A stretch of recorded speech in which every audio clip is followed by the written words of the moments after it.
Mission Europa. My mission will be sending a lander, which I've dubbed the Kanaloa 1 lander, to Europa, one of Galileo's 4 moons of Jupiter. The objective of my mission is to explore the surface of Europa, which, from past evidence, has been shown to have potential capabilities to support life. In order to answer this question, and to discover whether or not signs of life currently exist on Europa, the environmental properties of Europa's icy surface, including plumes and cracks in the ice, as well as the ocean water beneath, will be examined. I'll be using a multi-stage rocket similar to the Atlas V 401, Centaur V1, and an orbiter to launch the lander, both of which will be based on a mix of previous orbiters and landers. Also, if you're wondering, Kanaloa is the god of the ocean in Hawaiian, so I figured that would be a suitable name for an ocean-covered moon. This would certainly not be the first mission to Europa, but it would be the first lander on the surface of the icy moon. While the icy temps of Europa are a significant challenge for sure, I would suggest attempting to find a landing spot in one of Europa's warmer spots, near one of the cracks and/or plumes in the surface. This would be aided by recent research.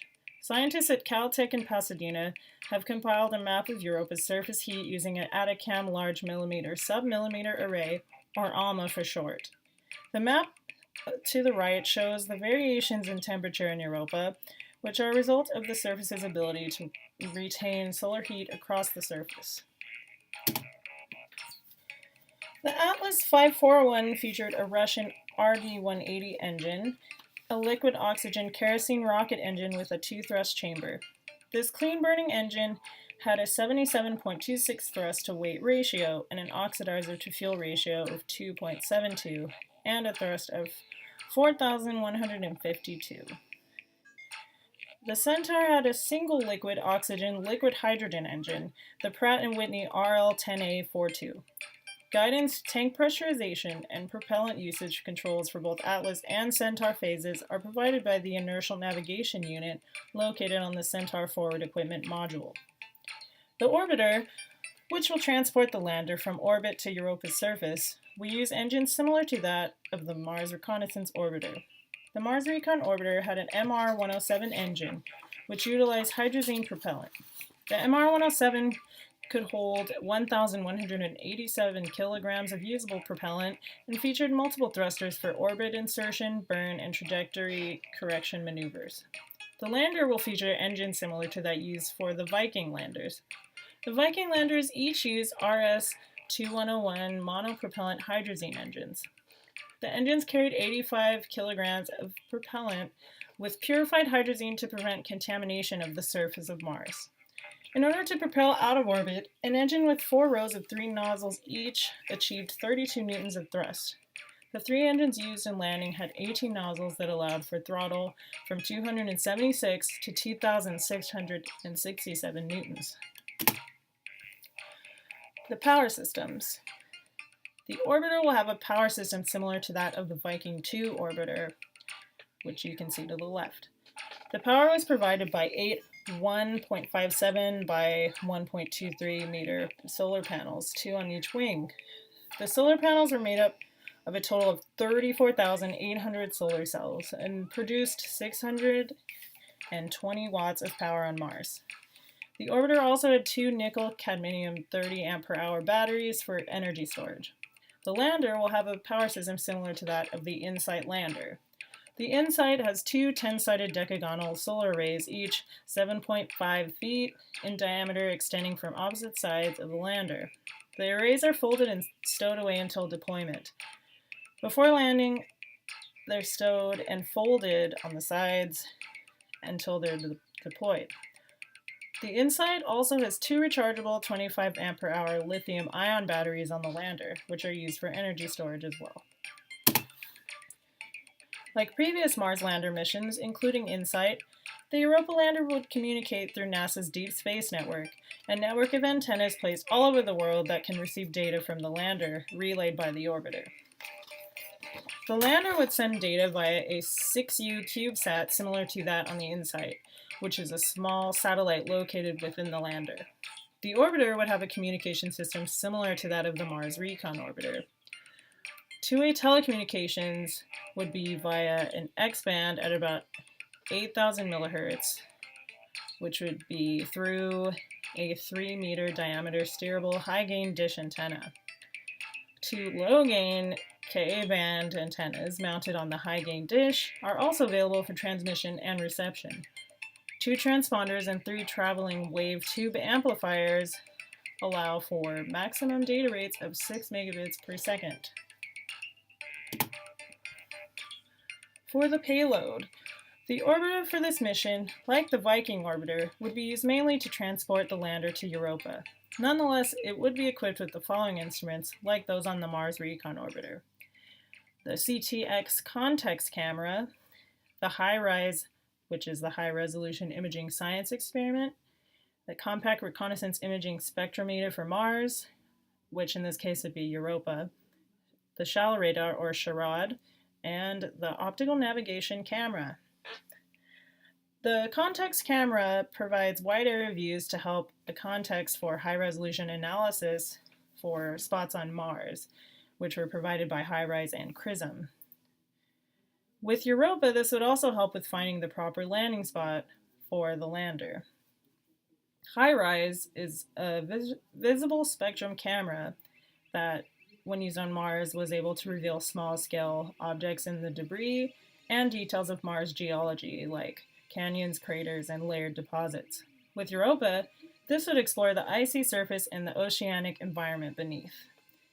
The XRISM is an instrument that would identify minerals, especially those likely formed in the presence of water, in surface areas on Mars. This is perfect for Europa, which is covered in ice and water beneath. The shallow radar is used to probe beneath the Martian surface to see if water ice was present at depths greater than 1 meter. We have past evidence that the ice goes up to 50 miles deep on Europa, but I feel like the shallow radar would still be useful. The optical navigation camera was tested during the Mars Recon mission and was used in future missions, including the InSight lander.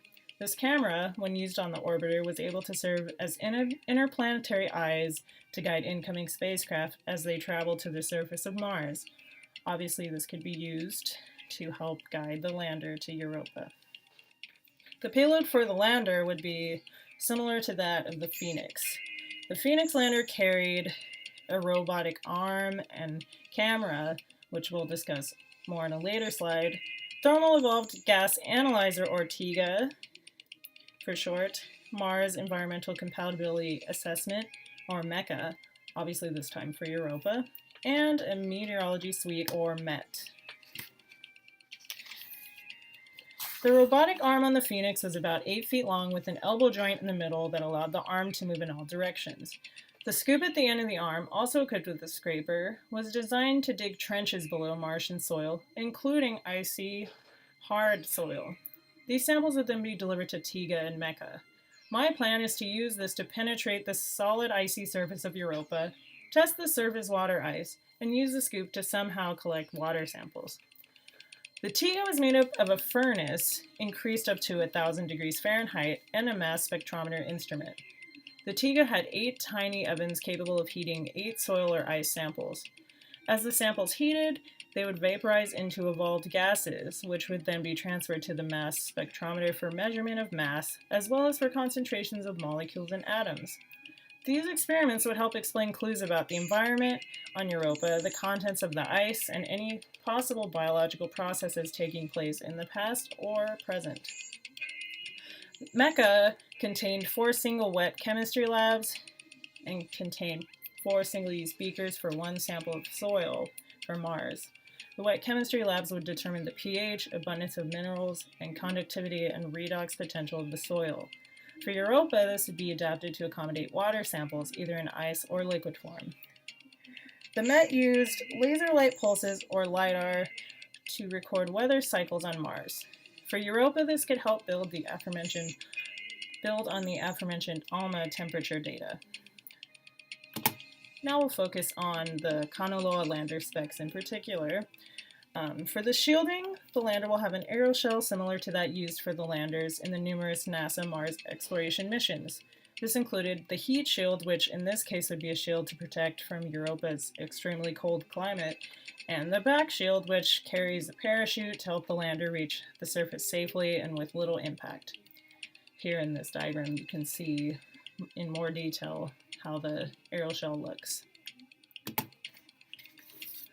The cameras on the lander, there would be two cameras actually, much like the ones used on the InSight lander, as well as the Opportunity and Curiosity rovers.